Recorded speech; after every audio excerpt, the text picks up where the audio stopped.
What's up, Sammy? Hello. Welcome you guys to another episode of Bikini Things. You got Laura and Sammy here. This is our first in-person recording. It's super exciting. You guys are used to seeing us in our offices by ourselves on Riverside. So this is gonna be our first in-person recording. Super excited. This has been a long time coming. We've been planning this and planning it for months now. So to finally be in the little studio we have is super exciting. Yeah. So before we jump into the episode, don't forget to subscribe, share with a friend, and today we're going to be talking about a lot of different topics, including the Arnold recap, where we're at in our off seasons, reverse dieting, and answering listener questions. So today we'll jump into what we've been up to. We both went to the Arnold last week, so that's probably a good place to get started. I know a lot of my clients were excited to see that I was there and very curious to hear about the experience. So for you, Sammy, this was probably your first time working it, right? Yeah, so it's funny because I feel like our experience is kind of swapped. So last year you worked it and I walked the expo, and then this year you were able to experience the expo and I worked it. So I've worked expos in the past with bodybuilding.com, but this was the first time I did the Arnold. So I think that was a really cool experience because I've done smaller expos and I've done Olympia, but not Arnold. So I've only been to Arnold as a spectator. So it was definitely really cool to see it from the back end. And to when I worked Olympia, I got there the second day of the expo. So I didn't get to see it before it was set up. So to get there early, set up the booth, see everybody else's booth being set up and how they do the, the expo behind the scenes. I thought that was pretty cool. Yeah, that's always a fun part to see all the different booths and vendors and kind of get there. It's the calm before the storm kind of moment. So. See it empty before there's thousands and thousands of people just crowded in one area. Yeah. So how was it for you on the opposite side this year? Yeah, it was definitely different not working it. Somewhat bittersweet, but also nice too, because last year in particular, it's always fun with Toxic Angels. We get the Airbnb, you stay with all the girls. It's kind of like a little mini girls weekend, even though we're all working.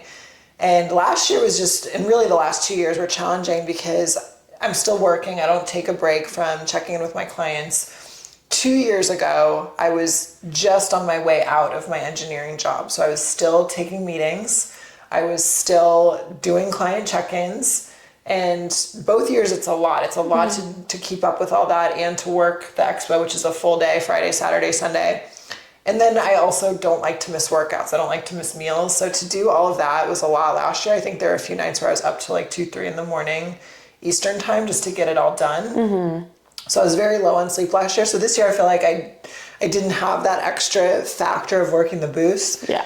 It was really fun to attend prejudging. I always love watching these high level shows. I think if you're in this sport, if you're involved in the industry, if there's even a little part of you that thinks you want to be a pro or you want to compete at the Arnold or the Olympia, you should be going to these shows. So it was nice to just have that chance to watch it all in person. So I got to watch the prejudging both days. So that was great. The expo itself was fun, but I've been to enough of them now that I think it was probably a bit much for me, especially Saturday. Saturday, the expo was really packed. It definitely reminded me of pre-2020 Arnold. And I get overwhelmed easily. So there was a point in the day Saturday where I think I just sat in the hall with all the coffee places and food places and just was drinking my coffee and bumping into people and just chatting because I didn't want to be in the expo hall. Yeah, it can be a lot too. And it's like you said, sticking to the schedule. I ended up not getting a workout in at all that weekend because I had to be there earlier in the morning. So I was sleep or training. And at that time, sleep was it for me. So I prioritized that first. And then we had used, I think it's Visionary Meals. So we used that, but it would get so busy at our booth that it was snacks. It was protein bars, snacks, or I would be on my feet for so long that I just wasn't hungry because we were just constantly doing something. And that experience was super cool. I met so many girls, I got to see so many people that I've never met before. Having a home base was cool because it was like, hey, I'm going to be at the booth. And then a lot of girls were like, oh my gosh, I'm going to stop by. So that was really cool to actually have like a home base and a spot for people to like come and visit. But it's definitely, it's a lot. It's a lot. Yeah, agreed. And you're right. Like I had that experience last year where I got to see a lot of friends, and I feel like I have a lot more photos with friends last year when I was at the booth. But it's a lot to work a booth, and especially a booth that's busy. It's one thing if your booth is not getting a lot of visitors, but if you're doing like bikini fittings, processing orders, talking to people, making sure nobody's getting a 5-finger discount on a bikini as they walk by, it's a lot. And, you know, even just taking breaks to go to the bathroom, you'd have to coordinate and be like, hey, are you guys good? Can I go do this for 5 minutes, or to go heat up a meal? Yeah. That booth, like with the microwaves, is like across the expo hall too. Last year they were a little closer together, so it made it easier. And I think I was like very insistent last year because I was somewhat-ish close to starting prep to like eat all my food. Yeah, and it's like you said, it's super different when, like, to see the comparison of like working a bodybuilding.com booth and working like with Toxic. Handing out supplements is one thing, but when you're like making sales, building clientele, starting, you know, generating leads, things like that, like you're constantly just like on 10, like who's next? Someone walks up, you're talking to them, making sure their customer service is great, making sure people are getting taken care of. Whereas, you know, if you're at like a supplement booth or something like that, it's like, hey, try our sample, or hey, did you try this? And then it's like that interaction, and then that's it. You know what I mean? So it's like, whereas, you know, actually making sales and explaining suits to people, or explaining why Toxic stands out from others, things like that, it's definitely a lot. There's like a lot more to the A to Z process than just like handing out a bag or handing out a supplement with a sample. There's a lot more mental energy and physical energy that goes into that. So yeah. And then this year too, I was like super bummed because we didn't get to see prejudging, because we had literally, like, we were right by the stage. We were one row away from the stage, but the supplement company that was in front of us had this big wall up. So it was like completely blocking us from the stage. Gosh. Yeah, and I was like, no. Yeah, the last 2 years, the booth was in a pretty central location where you couldn't necessarily see this. Actually, last year you could see the stage a little bit, but they had these big screens. So you could see the screen and see what was going on. And like last year, I remember too, I think when Bikini was on, even the customers in the booth were like watching what was going on. So all of us kind of just stopped to like see who was on stage and how it was going and all that. So that made it nice last year. I know I definitely would have felt disappointed to miss it. I was so bummed. Yeah. But it was nice. And then I got to catch, what I thought was cool was that Arnold made finals free this year. The live stream. So that was really cool. Yeah, so not just Saturday night, but Friday night, the live stream was free too. Yeah, so I thought that was cool because he announced that the same weekend that Olympia announced that theirs was going to be like $75. It was like simultaneously it happened. It was like Olympia was like, yeah, you can buy our live stream for $75, and Arnold was like, oh, well, mine's going to be free. And I was like, interesting. Yeah. So with that in mind, what did you think of his announcement on Saturday night that they were increasing the prize money for the open bodybuilders? Did you hear about that? I didn't. Okay. So Saturday night, at the end of the live stream, at the end of the show, Arnold Schwarzenegger, and he had talked about too that show as they were starting that, you know, he'd had the number one like documentary, the number one Super Bowl commercial, like his book, I think, was number one. So all of this implied, and then at the end he announces that they're going to increase the prize money to $500,000 for next year. So to spread across everybody or just one category? I think it's just for the winner of open bodybuilding. Yeah. That's crazy. Yeah. Well, previously I think it was 300,000. Maybe this year it was 400,000. Or I know last year they moved it to 300,000, and that's what prompted Nick Walker to jump in. So he raised it to 500,000, which I believe is now more. I think maybe the Olympia is 400,000, and so the whole point is that it's more than the Olympia now. So a lot of people are speculating that he's trying to make the show better, or, you know, will the Olympia still be the most important show if the prize money isn't as big? What I still like about the Arnold is that it's a smaller show. It's invitation only, so I feel like it's more exclusive. which I think I do like that about the Arnold compared to Olympia, because it's like, and I hate to say this because I'm literally trying to get on the Olympia stage. It's almost like you have 50 shows in a year to qualify for Olympia. So there's 50 girls at Olympia where there's 10 or 12 at the Arnold. So it's like less selective. Or more selective. Or yeah, Olympia is less selective, and then Arnold now is more selective. So it's like, I feel like being able to be on the Arnold stage is almost more of an accomplishment than Olympia, because so many people get a chance to be up on the Olympia stage as opposed to the Arnold stage.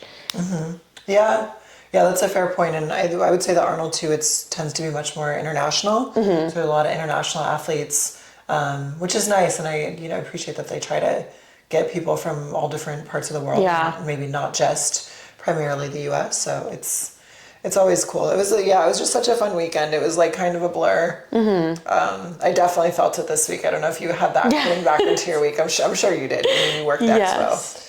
100%. Yeah, I was there. I mean, that was the nice thing, is like last weekend I actually got to get a decent amount of sleep each night. If I didn't want to be at the Expo first thing in the morning, I didn't have to be. You had the ability, It was just, I just wanted to make sure I was there in time for prejudging and getting a good spot.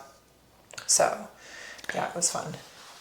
Do you think with that increase in prize money that there should be an increase across the board, or just for open bodybuilding? Oh, I think they should make it across the board. So hopefully they are. I haven't looked into all the details. But yeah, I mean, so if the open winner is going to get $500,000, this year Laura Lee won $10,000. So I think if the winner won $300,000 this year, that's a big difference. And granted, 10,000 and 300,000. Yeah, granted, I mean, open, I will argue with anyone, and I don't think as bikini competitors we can claim that it's harder. Open bodybuilding is the hardest. There's 100%. risks. There's the most expensive costs that go into that. But yeah, it's still a big discrepancy. So it would be nice to see some of the other divisions bumped up a little bit, especially because I think, divisions like bikini and men's physique do bring a lot of popularity to the sport. I mean, the most people compete in those two divisions. So all of those amateur competitors, many of them are attending these expos, are, buying tickets, are, buying things from all these expo booths and things like that. So it would be nice to see it increased a little bit too. Yeah, absolutely. I agree. Yeah. What did you think of, I guess we'll talk bikini because that's us, bikini top 2. I know you had Amy. I mean, it was hard. It was close. I guess I wanted to see Amy win, or I thought she could win it, especially after prejudging. In hindsight, I think Laura Lee looked a little flat at prejudging. I think that's kind of the difference between prejudging and finals. Her muscles, they just didn't look like that full, and it almost, in some ways, this can happen when you're flat. She almost didn't look as lean, because when you're flat and your muscles don't have the pop and the depth, the lines don't look as deep. Right? Yeah. So I thought Amy was possibly going to take it, although Laura Lee, as the past 2-time champ, you kind of have to really, really make it clear that there's no discussion, and I don't think that was the case. There was also something that it kind of looked like a little bit of a posing mistake or nervousness, although I don't think it was, where Sandy asked them to walk to the back and then hold a front pose, and so Amy did that, and instead Laura Lee just started walking forward. And then Sandy had to kind of stop her and say, wait, no, stay there. And then she has to kind of take a step back. So it's not that was a mistake. It just also maybe looked like you were just maybe a little nervous, or just assuming that they were going to have you walk forward. So I think little things like that, I hate to say it, at the pro level, it makes a difference, because it kind of gives off an energy, either like nervousness or confidence, depending on how you're acting up there. But yeah, it was really close between those two. So I really felt like it was those two. And then no one else was like on that same level. Don't get me wrong, like all the rest of the top girls, they all looked amazing. Yeah. But it was definitely, and you saw it too, like when they're doing a 2-person call out, that lets you know who the judges are really looking at. Like based on the number of people they're comparing, that really tells you like, okay, who's really in contention here? Like at the Olympia last year, right, they did a 3-person call out. Yeah. Doing the Arnold of 2. I think last year at the Arnold, it was Jen, Laura Lee, Maureen, and Ashley maybe, and so it was a 4-person call out. So the call outs really tell you who is really in the mix, who's really working for it. Yeah. When you watched it, Sammy, what were some of your takeaways from the Bikini girls? I loved that the girls that were up there weren't the top 10 that we always see. Mm-hmm. I liked that there was a lot of new faces on the stage, there was a lot of variety in the physiques in general. So it was really cool to not see LauraLi, Amy, Jen Dory, Ashley, like Maureen, like the girls that we always see on stage up next to each other. It was really cool to see the differences in physiques, and while everybody brought a super strong package, everybody's package was different. Mm-hmm. And I thought it was really cool. Like, there was a lot of girls up there that I've never even seen on stage, so to see them up there together I think was really cool. Just in general, seeing new faces and stuff like that. Yeah, I agree. I think it was definitely more of a mixed up kind of lineup compared to the Olympia, and compared to that, like, top 5 to 10 athletes in the world that have been fairly consistent over the last few years. So it's definitely exciting to see.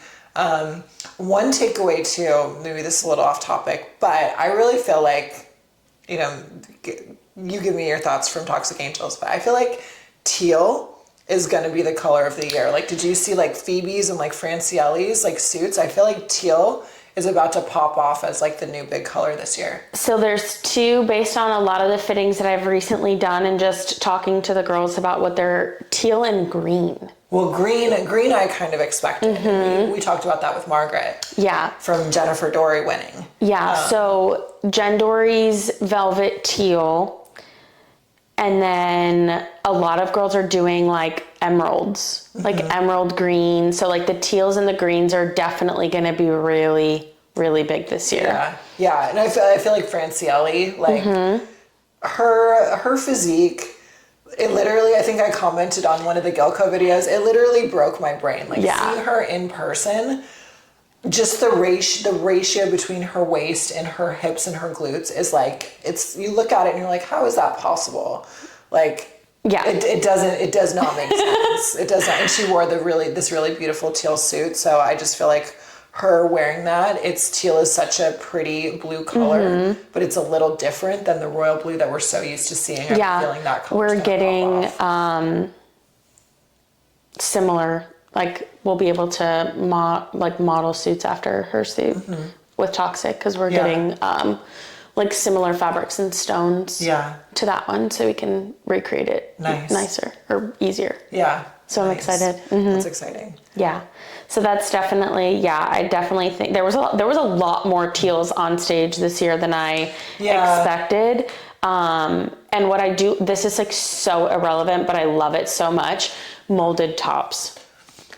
So many molded tops this year, and I'm excited for it because it's just so flattering to and it adds just so much more shape up top for women. And I feel like those, like the girls that have the struggles with, putting in the bra pads and stuffing and making sure it looks good and flattering, like that's not even a question anymore, because the molded tops just like eliminate those stuffing issues. And that fullness up top, it's just so much nicer. Yeah, the molded tops are amazing. And I recognized too, when Amy came out, I was like, oh, she's wearing a molded top. Because it just had that extra roundness and look to it, where it looks so good. It looks so good. I think almost anyone can wear a molded top. Like whether 100%. You have implants, smaller breasts, larger breasts, like almost anyone can wear it. The only times I haven't seen it work, and this would have been me too, pre my first show implants, is I think if you have literally nothing, if you are a surfboard, you are actually probably better off doing the bra pads and pillow stuffing, because you can actually create something with that. Yeah, especially because the way that the molded top curves, if you have nothing to fill it in with, then it's just going to, there's going to be like gappage, at the top. Yeah. So if there are more times than not, women can do the molded top, but there are definitely a few cases where just a regular top with bra pads and stuffing is beneficial. Yeah. But I love the molded, and I know she doesn't wear Toxic, but I think that's what Rhoda did for her suit. Yes. She had kind of a tealy molded looking top. So yeah, I think that will be a big trend. Teal, greens. I'm trying to think, did you have any other highlights from either the bikini athletes or the wellness athletes?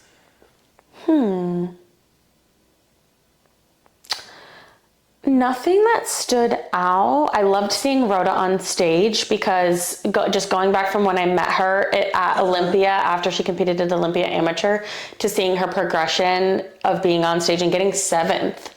Like that is so crazy. Her growth over the last, like year and a half that I've known her has been awesome. So just to see where she started from when I met her to now is just like super inspiring and like amazing to see. Cause like coming into the industry, all of the women at the top have been at the top. So like now I'm kind of at the point where I'm seeing girls go through the progression, and to be on the Arnold stage is like amazing. So I think that was like a really cool experience to see her progression and then like actually come to life. Yeah, she did so good. Like she was basically holding the center of the second call out group that they did.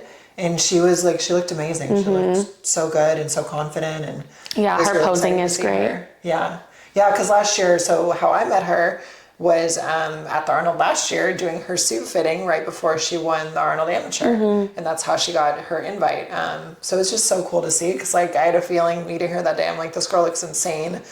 Of course she's going to win her pro card, but I'm not going to say that and consider, create any weird energy or anything. So it's like so cool that a year later, like she's crushing it. She's grown so much. So it's neat when you see not just yourself, but others like growing and on their path and doing big things. So that was really cool. Yeah, that's super awesome. And she even took the time to stop by the booth to come visit me too. So I was like, oh my God, you're so sweet. It was nice because we'll chat on Instagram and stuff like that, but she's so much further away, so we don't see each other throughout the year. So it's like events like that is when you get to see each other. So I thought that was sweet. That is nice. Yeah. That is nice. Awesome. So what other questions did you get in your question box? Yeah, so the big one was the Arnold updates that we kind of went through. People want to know our off-season updates. I think reverse dieting tips we can always revisit, maybe wrap that in with off-season updates. I got a question about what made us decide to become posing coaches, and also one about how do we take judges' feedback. I'll have to look at it. I think it was how to not take it personally, or do you ever feel self-conscious after getting judges' feedback? So we can definitely talk about that too. So off-season Sammy, where are you at? So it's actually very crazy because I just met with my coach on Tuesday, and we had tough but good conversation about what is next. So I got my gut map results blueprint back, and it was basically just like a whole rundown of like supplementation list, food suggestions, meal plan, things like that. My timeline is a little different in terms of my gut restoration plans, my growth plans, my competition plans, and my family plans. So they were to, kind of wrap all 4 of them into one and figure out like what was the most important, what needs the most time and energy. We kind of found a really happy medium in terms of being able to do everything in a timely manner, but still be smart about it. So we're right now in a gut restoration growth phase. So we're still doing, because essentially the overview of my gut map, like my gut was perfect except for H. pylori levels. So super small in terms of like severity of it, which I'm very thankful for. So we're still doing the gut restoration process, but we're still in a growth phase. So still training 4 to 5 days a week, walks after every meal, things like that. And then the whole blueprint that they gave me. And then we'll do that for like 6 to 12 weeks. And then we'll go into prep. So most likely going to start competing again in July. Okay. Yeah. Okay. That's soon. That's exciting. Yeah. So then we'll still have some time to compete, see where I'm at in terms of chances of getting to Olympia. And then that'll kind of determine the family plans. Okay.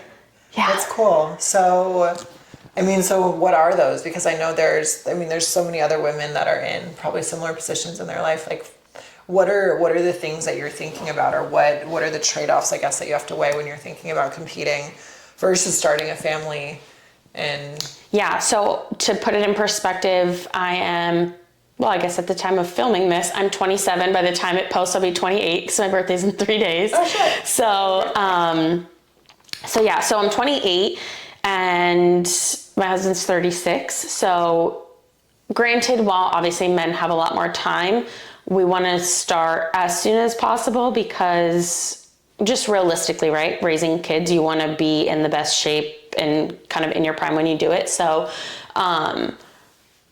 we're looking within the next year or two to start having kids. So essentially what that looks like for me is I have my whole life to compete, but I don't necessarily have my whole life to have kids.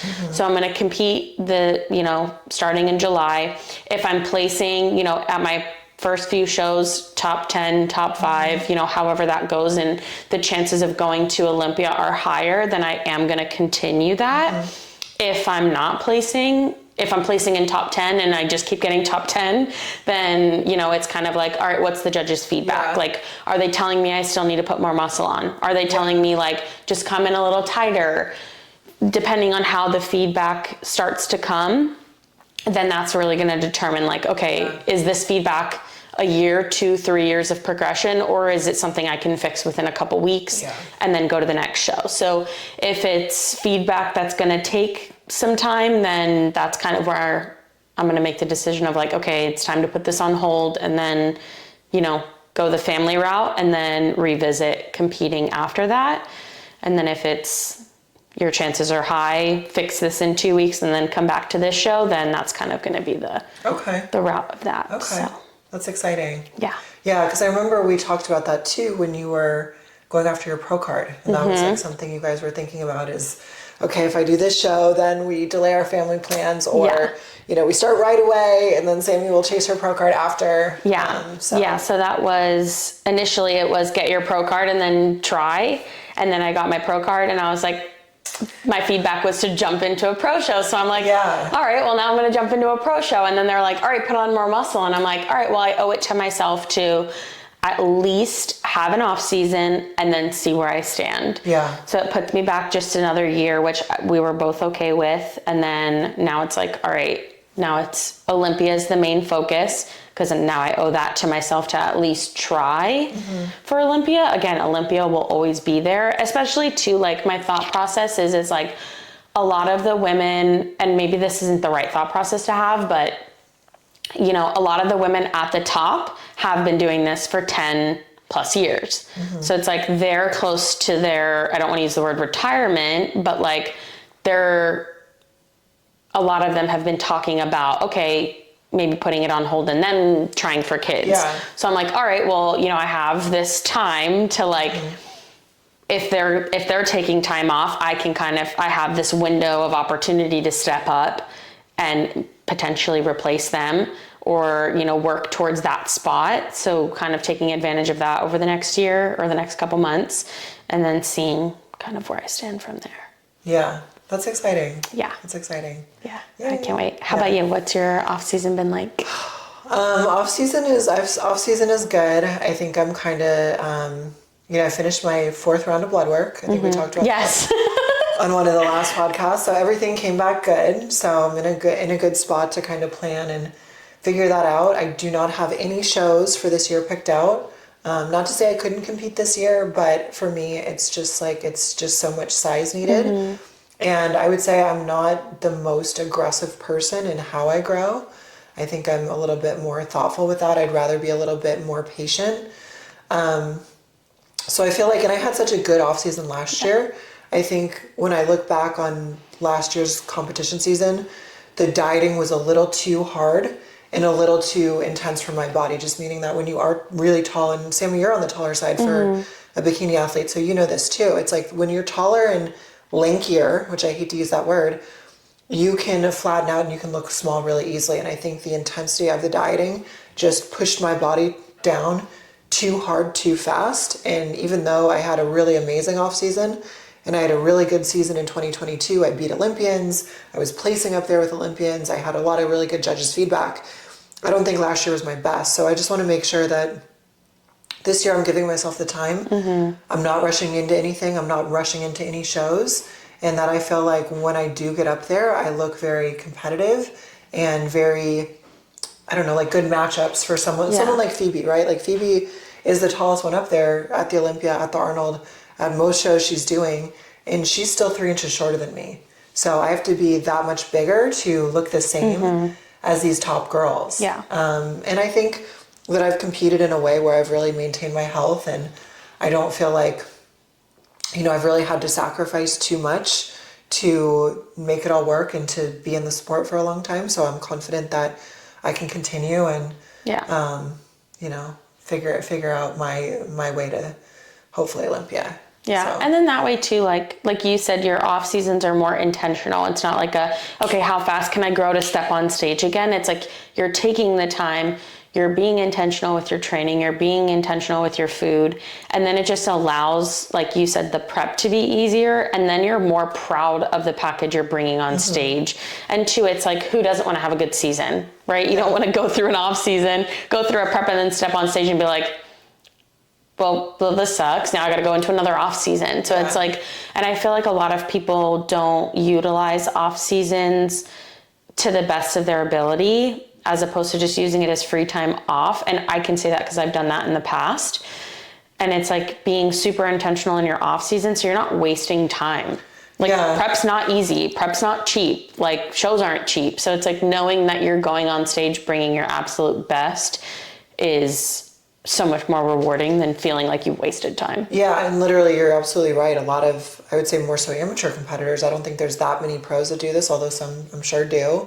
I think I've had my moments in these last few months, but a lot of people, they just are, I hate to say it, like just gaining body fat in their off seasons, and they're not really spending that time productively. If anything, you're actually making your future prep harder, because if you gain all this body fat, whatever muscle you do gain, that body fat has to be lost one way or another.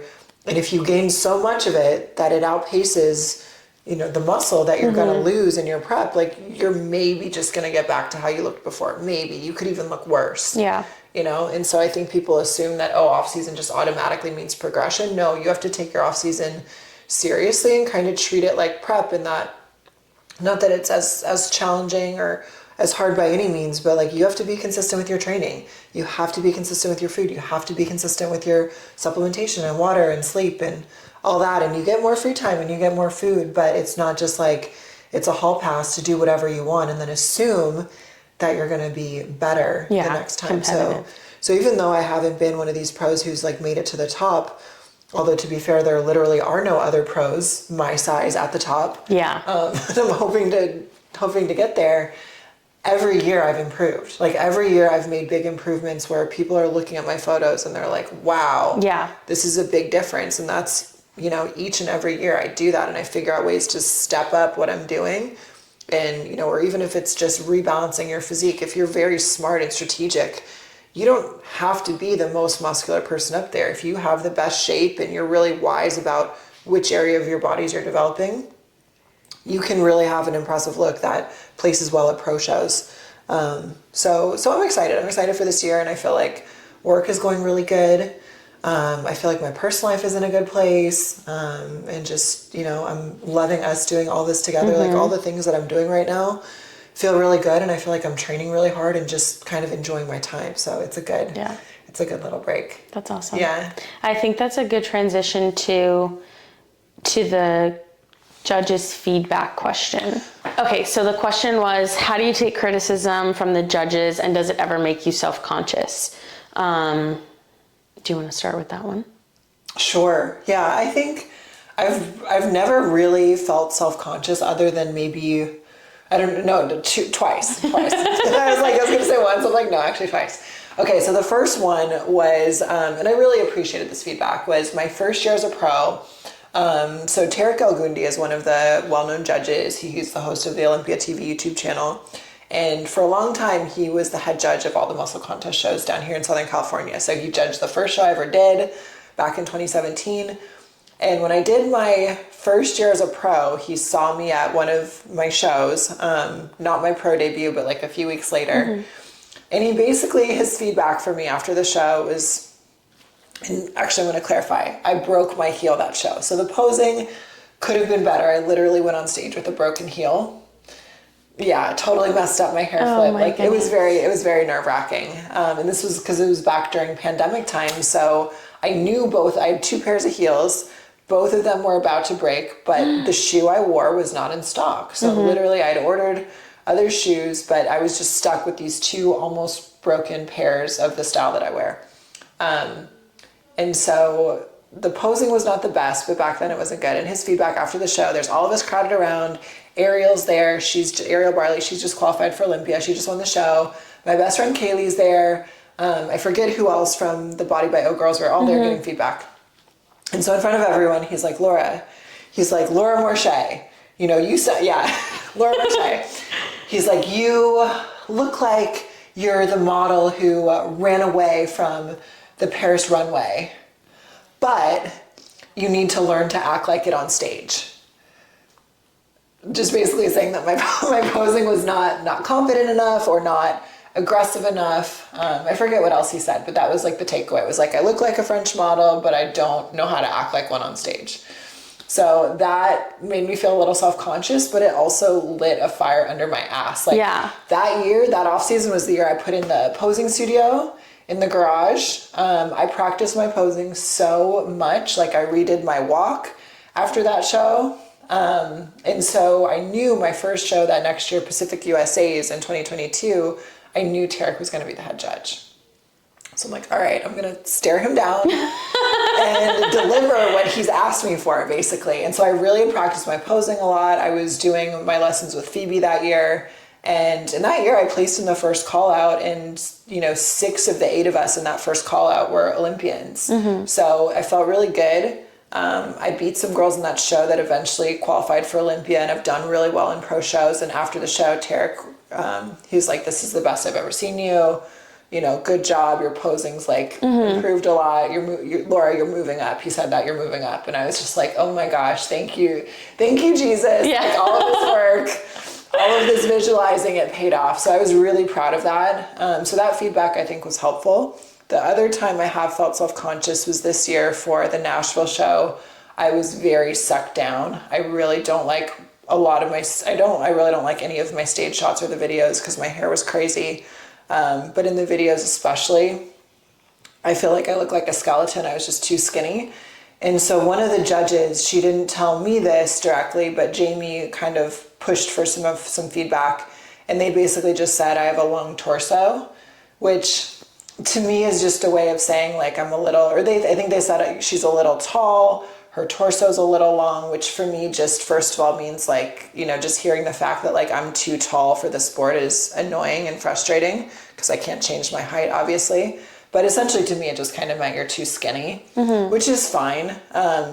Hearing the height comment, that hurt my feelings. Yeah. Because it's like there's literally nothing I can do about that. It'd be like every so often you will hear short competitors get feedback that like, hey, you're just a little like short, like you just need to present taller. Yeah. Like what are they gonna do? So hearing that wasn't great, but ultimately I've made my peace with that feedback. And so I just know that I need to get bigger. And if my ass is a few inches bigger and my shoulders are, a few inches bigger, they're not really going to care how long my torso is because everything will just flow together really nicely. And for someone who is tall, I do have good proportions. I do have good shape, which is hard when you're really tall. Like the torso can be way too long. The legs can be, way too long. So the proportions are there. So it's just literally more muscle tissue. So those were my 2 times where I felt a little self-conscious. Yeah. How about you, Sammy? I don't think I've ever gotten feedback that made me self-conscious, but I definitely take the feedback as constructive criticism because you have to remember the reason you're stepping on stage is for them to judge you. So it's like you have to go on stage with this mindset of like, at some point today, they're going to tell me what my flaws are and what my areas of improvement are and what my strengths are. And that's just the kind of mindset you have to go in with right off the bat and understand, like, to be competitive in this sport, to succeed in the sport, and to be in the sport long term, you need to take their feedback and work on it. So like you said, obviously at first it's like you're taken back by it, but then it lights a fire under you and it's like motivating, and that's, now you know, this is what I need to work on. So it's like, instead of taking it as a negative and being like, well, I can't believe you said that about me, it's like, first of all, they're a judge. It's literally in their title to judge you and tell you, you know, where you need to improve. But also too, it's like, if you're in this sport for the long term, like, you need to take what they say and actually work on it. Like, there are judges that will dismiss you, you know, say, for example, when I competed at Junior Nats and then I did NPC Universe, Sandy's feedback was that I needed to come in a little bit tighter and I needed fuller upper glutes. And I said, realistically, can I do that in a week? And she said, yes. She's like, but I don't want to have to tell you at NPC Universe that you're too lean. So she's like, be very careful. So it's like asking as many questions as possible for the judges to give you a better understanding of what you have to do. Whereas if she would have told me, you need to grow, and the following week I went to NPC Universe, she would have been like, why are you here? Why are you competing? Like, she's like, she would have been like, I literally told you that you shouldn't step on stage and that you need to grow. So make sure you're taking what the judges say to heart in that sense, in terms of like actually putting action towards it. Because if you just dismiss what they say and go and do the opposite, they're just going to completely dismiss you and you're wasting your time and money. Yeah. If you've already paid for the show, obviously that's one thing. Yeah. But it's like, if you have the ability to, you know, take time off instead of plan for another show in 3 weeks when they told you to grow, you definitely need to take that into consideration. But definitely keeping in mind that you're going on stage with the intent of getting feedback, and just knowing that it's only to make you a better athlete, not to challenge you and put you down. Yeah, and that's such a great point too, Sammy. And I think a lot of times, if you're being objective and realistic with yourself, and, you know, working with your coach, you might even have an idea of what your feedback is going to be before you even get on stage. Like, if you know, okay, this is my best yet, but my glutes could still grow a little more. Yeah. You know, like, the feedback that you and your coach are anticipating should hopefully line up with what the judges tell you too. Yeah, absolutely. So. And two, like, knowing that you're always, I had a point to make and I totally lost it. You're good. You're good.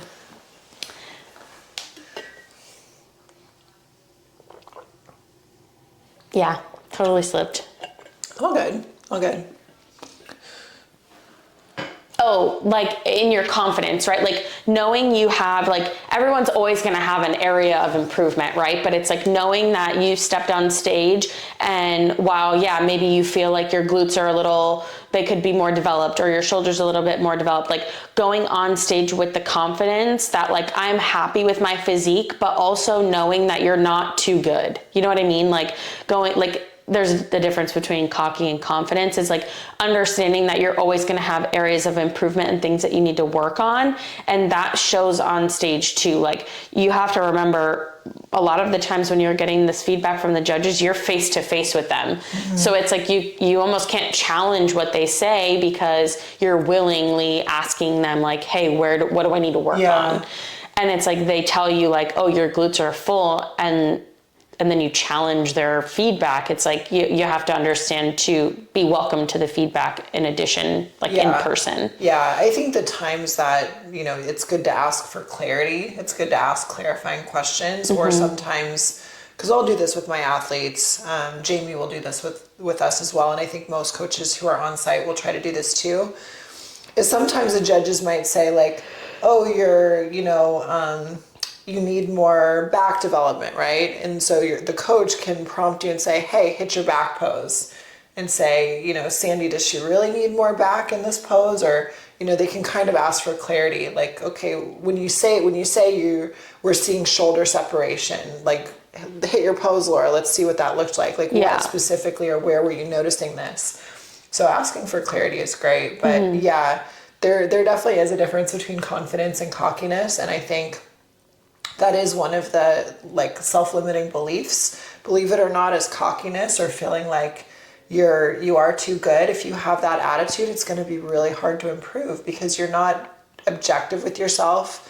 You're not open to feedback. So I think most bodybuilders tend to be the other way, where we tend to be so self-critical that it can really crush us. But every so often you do get people that just think that, you know, their stuff doesn't stink and like they're perfect. And that makes it hard to really maximize your potential if you don't actually see any flaws. Or you're not open to seeing any flaws. Yeah, 100%. What were the other questions? So the other one was just like Arnold updates, off season, reverse diet. So we kind of did that. And then one was how did we know we wanted to become posing coaches? So how about, I would like to hear that from you first. Sure. Because I feel like you've been doing this longer, so I want to see where the progression of that was for you. Yeah, I think the biggest thing with posing coaching, and the reason why I enjoy it is I was a regular coach first, but posing, I was never good at it until more recently. I still have my moments. I still, you know, pretty critical of some of my routines last year, but I had the wrong advice. So I had a bad posing coach. I had a posing coach who was an IFBB She hadn't competed as one, but she taught me the wrong routine. She told me that I could wear kitten heels, which you cannot. It doesn't matter how tall you are, you cannot wear kitten heels. You need to wear the regular heels that lift your glutes up. And so I went out on my first show, like very focused, very hardworking, but with really bad direction. And it probably wasn't until a few years later that my best friend at the time, Kaylee, who was also another brunette, tall competitor, that we had the same trainer, we had the same coach, Kimbo, at the time. She really became like my posing coach and my mentor. And she was doing so well competing. She was kind of a year ahead of me. She started a year ahead of me. She turned pro a year ahead of me. So I was kind of like always following in her footsteps. And to some extent, like I feel like we had a very loving, like not rivalry, but like we were kind of pushing ourselves to be our best, because Kaylee didn't want me to ever beat her, and I was always constantly chasing after her, right? So I think it was a really good dynamic, and people always mixed us up too. So that added a bit of confusion. Is like the judges would call me Kaylee. One time she got called Laura. She was very upset about that. So I got to learn from her, and she was very good at posing. She actually used to do a little bit of runway modeling back in the day. So she was just a natural at it, and she would explain things to me and teach me like, okay, why you would put your foot like this versus like this. And so I really got to like learn the ins and outs of it.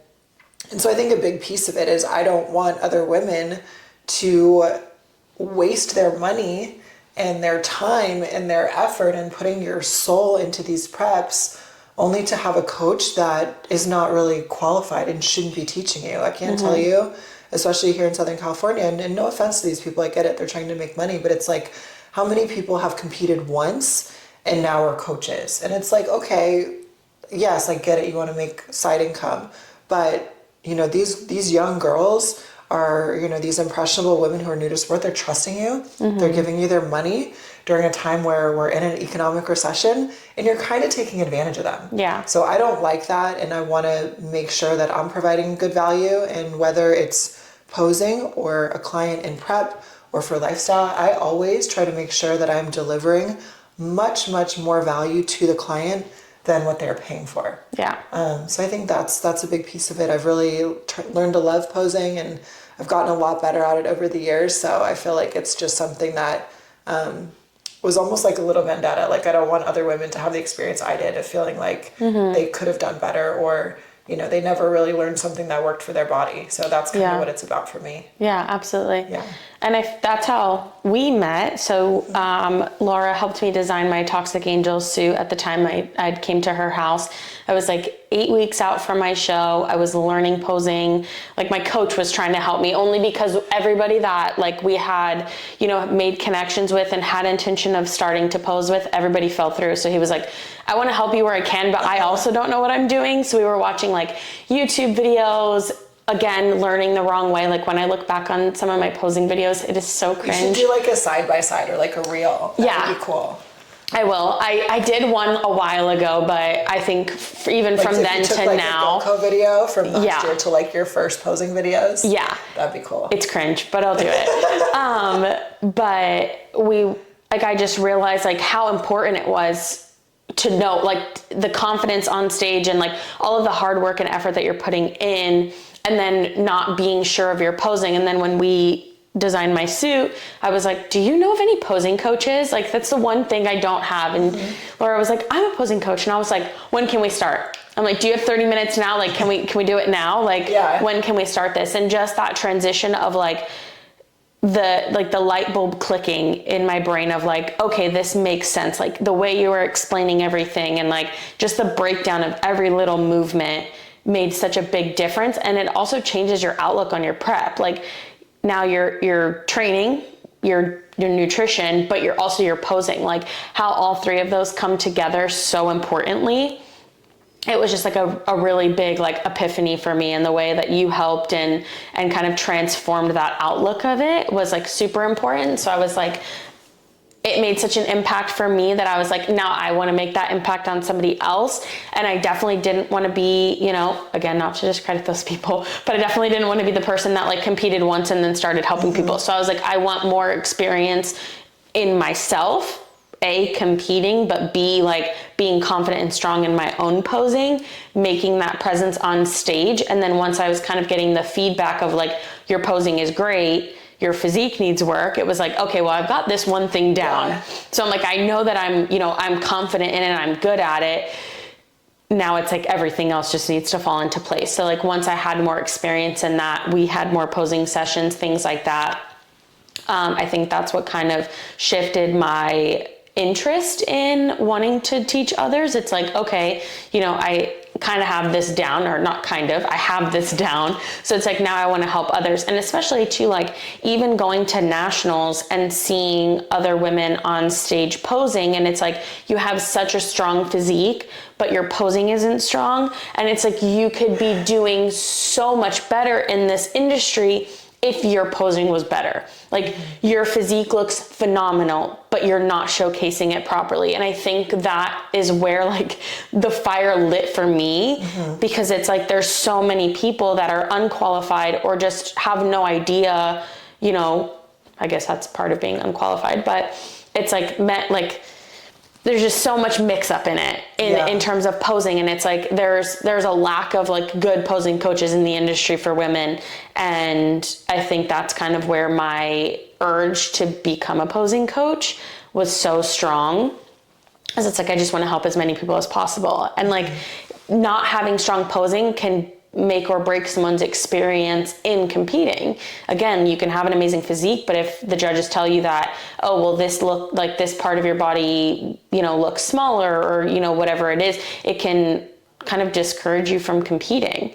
So it's like, when you have a good overall experience from A to Z in competing, it's just your mindset changes about it. So I think that was super important. Yeah, absolutely. You're spot on, Sammy. And I think what both of us try to communicate, but I think what a lot of newer competitors don't realize, or those that are just trying to like make their way to the pro league, posing isn't about who looks like the coolest on Instagram or who has the most transitions in their routine. It is truly showcasing the best version of your physique. And especially as an amateur competitor, you want to make sure that you are showing your physique, if you're bikini, in the best possible hourglass shape.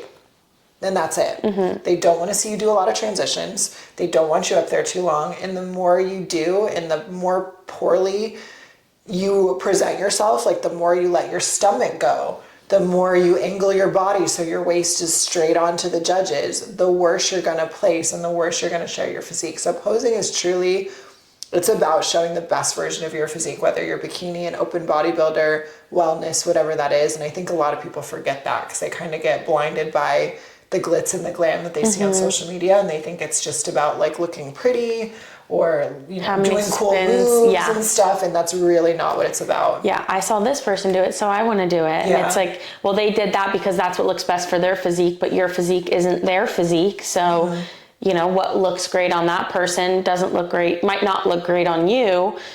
And also there are on the Arnold stage, they have a minute to pose on the stage. Like, you're at muscle contest, you have 15 to 20 seconds if you're lucky. You know what I mean? So it's definitely crazy, just like that balance. And I think that, like you were saying, that falls into coaching too in general, like lifestyle clients and competition clients. There's so many people out there that just do it because they understand how to calculate someone's macros. And now these people their metabolism is shot. Their idea of how they need to prep or what they need to do to compete is completely shot. And now they're dreading the experience. They don't want to do it anymore. Their concept of an off season and how to prepare for an off season, they're not doing it properly. They're not building muscle. They're not doing anything to actually be competitive on stage. And I'm currently experiencing that. And it's so frustrating to see, because the girls that I'm talking to, they're like, yeah, I don't think I'm going to do this anymore. Like, it's just like, I'm not placing well and I'm not seeing the results that I want to see. So I just don't think competing's for me. And I'm like, it is for you. You just don't have proper guidance. Like, you could be approaching this so differently that your experience can be just all around more enjoyable. So I just think that is definitely the frustrating part in terms of like coaching, is seeing people being coached poorly and having horrible experiences and having resentment towards the sport. Yeah, absolutely. You're very right there. And I think I'm an example of someone who had like the worst starting, just like guidance, posing, prep, all of it. Like, I was the person eating 700-800 calories a day for probably the last 2 to 4 weeks of my first prep. I was the person where I posted like a reel a few weeks ago where I've basically gained between what I weigh now versus like what I weighed in my first show. There's like a 50-pound difference.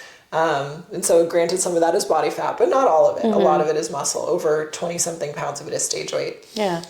So I had an awful start, but I think I was so determined, and I have maybe a gift of intelligence and perceptiveness, and I really try to learn and study things. So I think I was so dialed in that like I was going to make my way no matter what.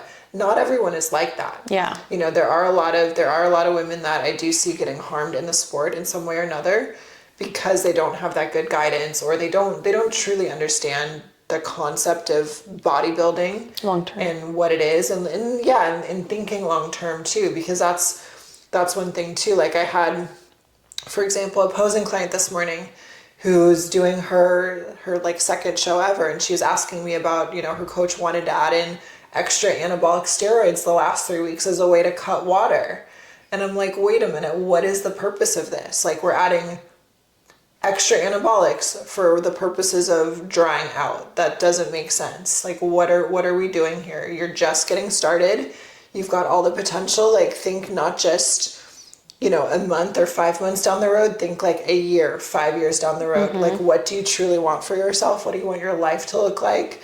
And make sure that all of your choices are reflective of that, or your choices are going to be stepping stones to get you there. Mm-hmm. So ultimately, I think both of us are on the same page, and we just want to be a force for good and good information, and really teaching not just, ooh, here's some slick moves, and obviously those are fun and they have their place, but also the why behind it, so people can actually learn. Yeah. So.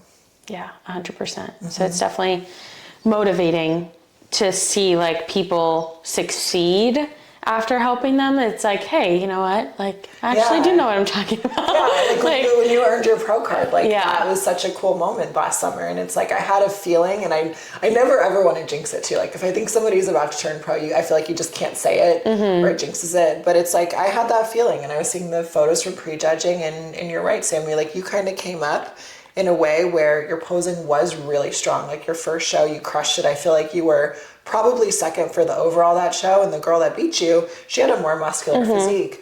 And even after your first national show, like when we went to nationals together in, what was that, 2022?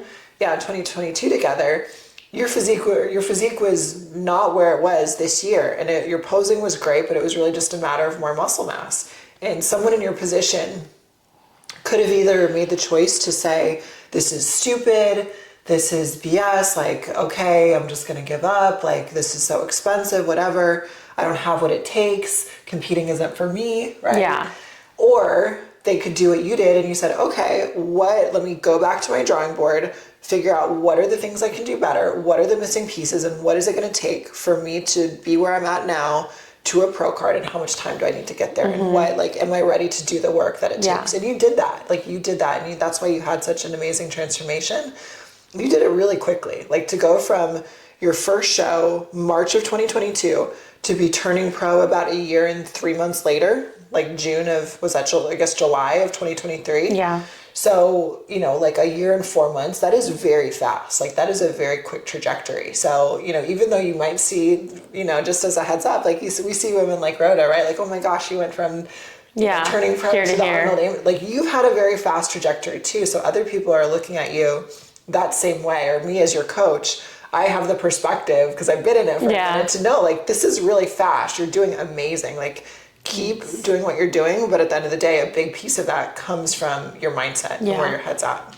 100%. I agree. So. And it's important to, like, explain that, because, like, not everyone's process is the same. Like, some people require more work, or they haven't been training for as long. So I think that's where allowing or having that guidance to let people know, like, this is where you're at and this is where you could be, and really just opening their mind to look in the future of, like, you have the potential and this is what your potential is, but this is what it's going to take for you to get there, and no one's going to get you there but you. And that's where, like, I feel like a lot of the just, like, BS, like, feeding comes in, and it's like, yeah, just keep doing what you're doing and you're doing good, but you're eating 800 calories in your prep and you're eating 1200 calories in your off season. And it's like, how far can you really get doing that? So that's where, like, the bad side of the industry is, and that's, like, what's so frustrating to me. That would be a fun episode to do, like, where we could really just, like, I don't know, not talk a bunch of shit, but just, like, get really negative, and just, like the dark, like, the bad side of bodybuilding, or the bad side of competing, or something. That could be a fun one. It could be, because I'm so passionate about that, because it's like, I hate how many people are like, and TikTok is the worst. I would go on TikTok to be like, oh, I want some, like, prep TikTok inspo. And it's like, everyone's like, yeah, I'm on 800 calories and I'm doing 3 hours of cardio. And they're like, that's all you're doing? I'm on 600 calories and I do 3.5 hours of cardio.